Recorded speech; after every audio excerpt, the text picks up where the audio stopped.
ममता दीदी ने साफ कह दिया है कि वो कानून वेस्ट बंगाल में भी इंप्लीमेंट होगा और करीबन 80,000 या 82,000 प्रॉपर्टीज हैं वेस्ट बंगाल में वक्फ की।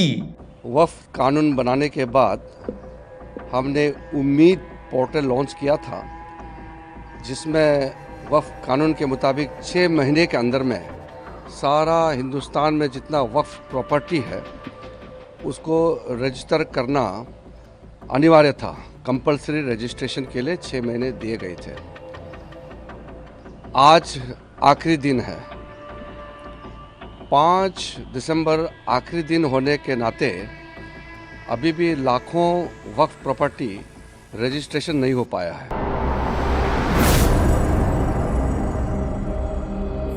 हेलो, नमस्कार, सत श्री अकाल, अस्सलाम वालेकुम। कैसे हैं जनाब? साहब ये बताइए, जो इंडिगो को क्राइसिस चल रहा है, क्या ये वक्फ बोर्ड के क्राइसिस से जाकर जुड़ता है? कहीं कहीं नहीं जुड़ता ना, लेकिन इस प्लेटफॉर्म पर जुड़ता है। जिस तरीके से कल आपके भाई ने आपको बताया था कि हुमायूं कबीर तो बड़ा क्यूट आदमी है, ये तो सारी प्रॉब्लम्स का ही समाधान निकाल रहा है। कोई अगर एक चीज कहीं गई है तो उसको उसी नाम से दूसरी जगह उसी नक्शे से बना लो। तो अब साहब आप जोड़ते हैं इंडिगो के क्राइसिस को वक्फ के क्राइसिस से। भाई, इंडिगो का क्या क्राइसिस है? इंडिगो का ये क्राइसिस है कि 6 महीने पहले उनको ये बात बता दी गई थी कि आपके जो वर्किंग आवर्स हैं उनको आपको ठीक करना पड़ेगा, आपको प्रॉपर रेस्ट देना पड़ेगा। पहले एक पायलट का रेस्ट एक हफ्ते में 36 घंटे था, बढ़ा के वो 48 आवर कर दिया गया, यानी लगभग 12 घंटे उसकी एक हफ्ते में ड्यूटी कम हो गई। नाइट लैंडिंग को लेके था, नाइट लैंडिंग बोले तो 12 बजे रात से सुबह 5 या 6 बजे तक, वो वीक में आप आदमी को सिर्फ 2 ही दे सकते हैं। इसी तरह क्रू के लिए था, लेकिन इंडिगो ने उस पर मौके पर काम नहीं किया, और क्योंकि 60% एयरलाइंस उसके अब कंट्रोल में आ गया है, एविएशन इंडस्ट्री, तो जरा सा भी उसका गड़बड़ाया मामला तो एक डोमिनोज इफेक्ट हुआ और उसने ये हाल कर दिया। और जब 3rd को आपका भाई सुप्रीम कोर्ट गया था हिना का मुकदमा लड़ने, जिसके हम ऑर्डर का वेट कर रहे हैं, उस दिन रात को आपका भाई भी दिल्ली में फंस गया था, फ्लाइट लखनऊ की कैंसिल हो गई। तो फिर शुक्र है उस आदमी का जिसने हमसे ज्यादा रेट नहीं लिया और 12,000 रुपए में हमको T1 से सीधे हमारे घर तक अर्टिगा में पहुंचाया। तो साहब, इंडिगो को इस मारे हाय हाय हो रहा है, गालियां पड़ रही हैं कि 6 महीने का तुम्हें वक्त मिला था, पर तुमने यार 6 महीने में कुछ किया ही नहीं। यही सूरत हाल अब वक्फ की सामने नजर आ रही हैं कि एक मुतवल्ली साहब पहुंच गए हाई कोर्ट, सुप्रीम कोर्ट, और सुप्रीम कोर्ट में उन्होंने कहा कि साहब जो ये उम्मीद पोर्टल बना है, यानी unified Waqf management empowerment efficiency and development act के तहत उसमें स्ट्रक्चरल डिफेक्ट है, उसमें टेक्नोलॉजिकल डिफेक्ट है, वो ठीक तरीके से काम नहीं कर रहा है।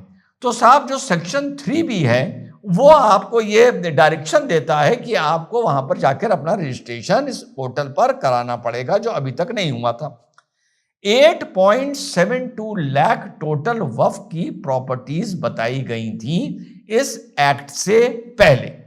4.02 लगभग आधी जो प्रॉपर्टीज हैं वो वक्फ बाय यूजर हैं, यानी अभी कोई भी कागज ऐसा नहीं है जो ये बताए कि फलाने श्रीमान ने अपनी प्रॉपर्टी कौम के काम के लिए, मजहब के काम के लिए वक्फ की थी, लेकिन over a period of time, बीते वक्त के साथ वो वक्फ की तरह ही इस्तेमाल होती रही, तो उनको वक्फ बाय यूजर मान लिया गया।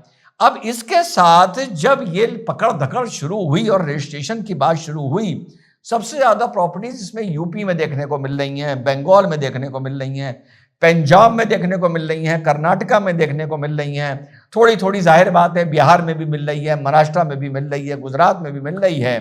तो 56% प्रॉपर्टी यूपी की रजिस्टर हो गई है, यानी देखिए सरकार के चाबुक से 56% तो यूपी में कामयाबी मिली है।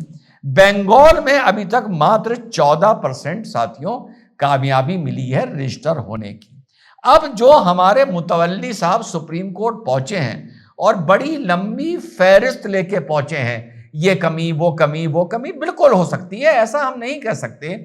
एग्जामिनेशन के फॉर्म भी अगर भरे जाते हैं ऑनलाइन। तो देखिए, ईमानदारी की बात है, हम लोग भी मानते हैं कि उसमें बड़े ग्लिच आते हैं, बहुत लोगों को प्रॉब्लम होती है। तो वो ग्लिच शुरुआत में गवर्नमेंट केस उम्मीद पोर्टल, ऑनलाइन पोर्टल पर भी आ सकता है, लेकिन जब एक आदमी अपना एग्जामिनेशन का फॉर्म भर रहा होता है तो कम से कम अगर वो ऑनलाइन नहीं भर पाता किसी गवर्नमेंट की ग्लिच की वजह से, तो वो अपने कागज तो बगल में रख के बैठता है ना, date of birth, Aadhaar, 10th की मार्कशीट, 12th की मार्कशीट, BA 1 2 3 की मार्कशीट, ट्रांसफर सर्टिफिकेट, प्रोविजनल भी ले लिया जाता है, आपका स्थायी पता 2 लोगों से वेरीफाई कराया जाता है, जो आपने अक्सर एग्जाम में या जॉब में देखा होगा।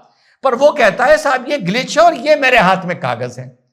फिर वो जाता है इन कागज को कोर्ट लेके और कहता है कि साहब ये देखिए ये गलती हो रही है और मेरे पास कागज है, मैं एग्जाम नहीं दे पाऊंगा। तो कोर्ट तुरंत उसकी मदद करने आता है।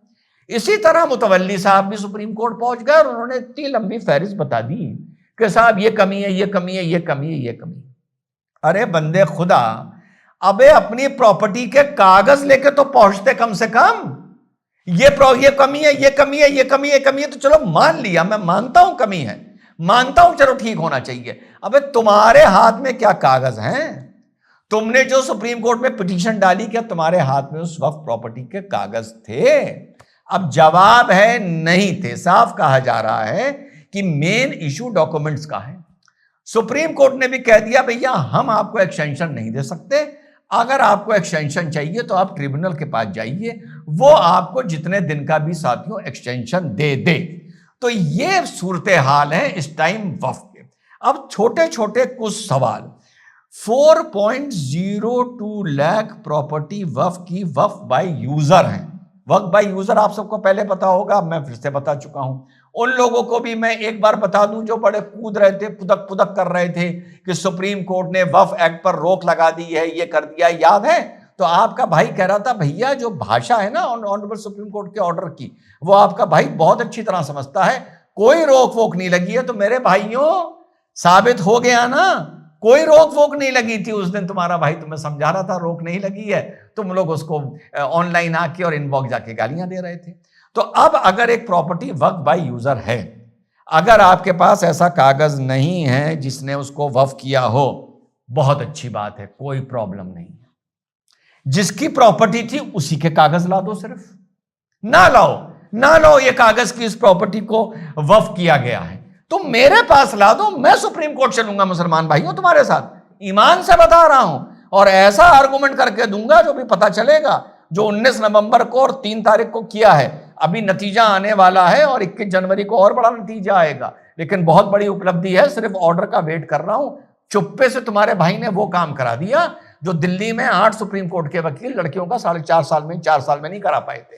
तो मेरे पास आओ, कागज लेके आओ, कहो वक्फ नहीं है लेकिन हमें पता है ये फलाने फलाने खान, सिद्दीकी, अहमद इनकी प्रॉपर्टी थी, ये इनके हमारे पास कागज है, तुम्हारी लड़ाई मैं लड़ने को तैयार हूं। अब तुम बिल्कुल अपनी शेरवानी झाड़ते हुए आओगे, कुर्ता झाड़ते हुए आओगे, कहोगे यार हमारे पास कुछ है ही नहीं। अबे तो ऐसे कैसे काम चलेगा भाई कि तुम्हारे पास कुछ है ही नहीं?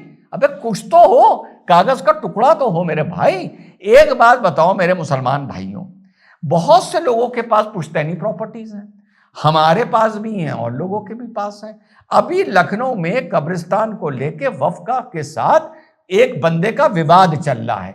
विवाद ये चल रहा है कि वक्फ की प्रॉपर्टी उन्होंने किसी के नाम अलॉट कर दी, इंतजामिया कमेटी ने उस कब्रिस्तान के अलॉट कर दी कि साहब ये 600 स्क्वायर फीट की जमीन, आपके लोग जब भविष्य में मरेंगे तो यहीं आके दफन होंगे। इस पर बवाल हो गया।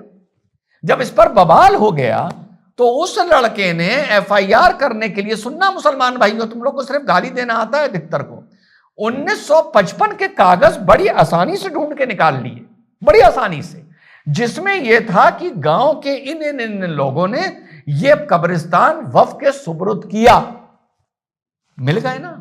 तुम्हारी पुश्तैनी प्रॉपर्टीज के कागज हैं, पुरानी जमीनें खरीदी जाती हैं। अभी जहां हमने श्री बजरंगगढ़ी का मंदिर बनाया है, वहां पर 11 बिस्वा जमीन है। अम्मा मेरे भाई 100 साल पुराने कागज मुझे, हम लोगों को राम जानकी देवी के मिल गए 100 साल पुराने कागज। मंदिर ही 100 साल पहले बना था, जमीन तो और पुरानी होगी। तो प्राइवेट चीजों के जो तुम्हारे पास होंगी, जो हमारे पास पुश्तैनी होंगी, हमें भैया कुछ तो उसके कागज होंगे ना तुम्हारे पास यार। जब प्राइवेट के कागज हो सकते हैं, जब राम जानकी देवी के 11 बिस्वा के कागज हो सकते हैं, जो लखनऊ में वक्त की सलाल कब्रिस्तान की लड़ाई चल रही है, जब 1955 के कागज हो सकते हैं, चलो वफ किया या नहीं किया ये छोड़ो, अबे कुछ तो कागज लेके आओ। जो तुम्हारी पुश्तैनी प्रॉपर्टियां हैं, जमीन है, घर हैं, जो भी हैं, उसके पुराने कागज फटे बिल्कुल होंगे ना। यहां कागज ही नहीं है। 6 महीने बाद इंडिगो की तरह जाग रहे हैं कि सहरा साहब ये तो साहब बड़े डिफेक्ट हैं इस पोर्टल में। मैं कहता हूं लाख डिफेक्ट हो, अबे तुम तो अपने कागज लेके कोर्ट जाओ यार कि साहब ये हमारे कागज हैं और ये डिफेक्ट है, डिफेक्ट ठीक करवाइए, वरना ये टाइम नहीं माना जाएगा और हम इस लिमिट को नहीं मानने को तैयार हैं। सुप्रीम कोर्ट एक कमेटी बना देगा, कमेटी 5, 7, 10 दिन में, 15 दिन में एक रिपोर्ट दे देगी कि यस ये पोर्टल खराब चल रहा है। ईवीएम के टाइम पर भी यही बकवास करते थे, इलेक्ट्रॉनिक वोटिंग मशीन के टाइम पर खराब है, यहां पर कह रहे हो खराब है। जेब में कुछ यार तुम्हारे होता नहीं, बस बकवास करनी। और चलते चलते एक बात बता दूं मेरे भाइयों, वो तुम्हारी जो ममता दीदी है ना, जो कहती थी वक्फ कानून वेस्ट बंगाल में इंप्लीमेंट नहीं होगा, गुलाठी मार गई हैं। हाँ, ममता दीदी ने साफ कह दिया है कि वो कानून वेस्ट बंगाल में भी इंप्लीमेंट होगा। और करीबन 80,000 या 82,000 प्रॉपर्टीज हैं वेस्ट बंगाल में वक्फ की, उनके लिए ममता दीदी ने भी तुम्हारे कह दिया है मेरे भाई कि इस सब का रजिस्ट्रेशन होना जरूरी है। तो एक और खबर लेते जाओ कि ममता दीदी भी वक्फ को लेकर गुलाठी मार गई है। जय हिंद, वंदे मातरम, खुदा हाफिज।